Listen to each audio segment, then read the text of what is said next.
This is a story my mother told me after the strange incidents that happened in my old room. As mentioned in my previous post, I live in a 3-story heritage house in Sydney, Australia.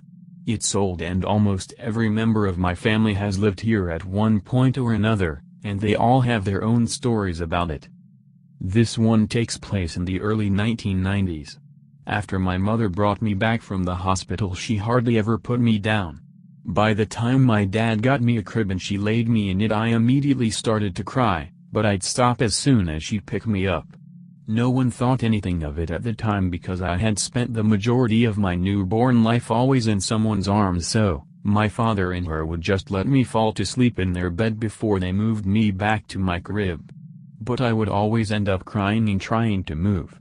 My mom says that my cries were filled with so much fear and terror she couldn't bear to leave me in my cot, so from then on I slept with them. That continued until my dad got extremely annoyed and demanded my mom put me back into my own bed. As my mom got to her feet and walked over to my crib, she seen the vague outline of a small body, no bigger than 4 feet, sitting in the corner of the crib. She looked back at my dad in shock, but when she turned around it was gone. Thinking it was just a shadow or trick of the mind, they were a tad sleep deprived, she laid me down in my crib and went back to sleep. That was the first quiet sleep they had in weeks. At 2 a.m. she woke for some reason. She checked on me and there was no sign of a shadow or distress.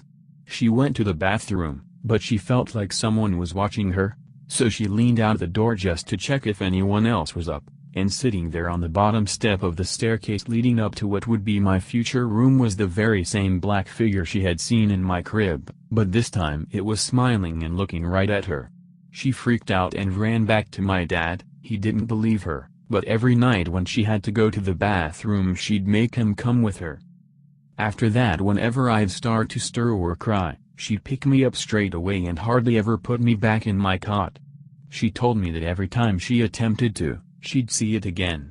Just sitting in the corner smiling down at me.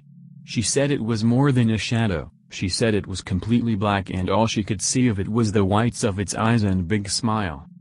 She only told me this story after I moved out of my room upstairs.